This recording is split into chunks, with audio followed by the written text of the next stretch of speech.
এছাড়াও সরকার আরো তথ্য আমাদের দিয়েছে। তখন একটা ফোন করা হয়েছিল, একটা ফোন, যে প্লেনটা হাইজ্যাক করা হয়েছে আর যাত্রীরা সবাই সেখানে বন্দী আছে। সে সময় একটা ফোন করেছিল একজন ফ্লাইট অ্যাটেন্ডেন্ট। সে বলছে যে বিল্ডিং, পানি, ও মাই গড, ও মাই গড।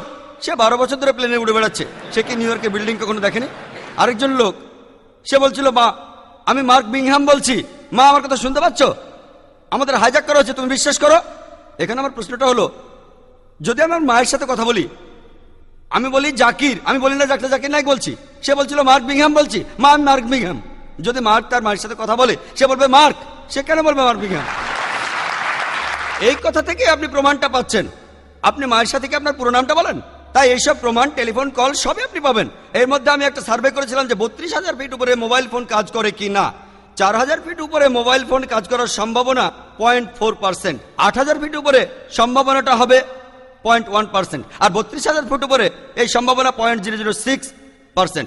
0.006 কোনো সম্ভাবনা নেই। এই ডকুমেন্টারি বলছে যে এখন আমেরিকার ফোন কোম্পানিগুলো অত উচ্চতায় সিগন্যাল পাঠানোর জন্য লক্ষ লক্ষ টাকা ঢালছে। 2001 সালে তারা এটা জানতো।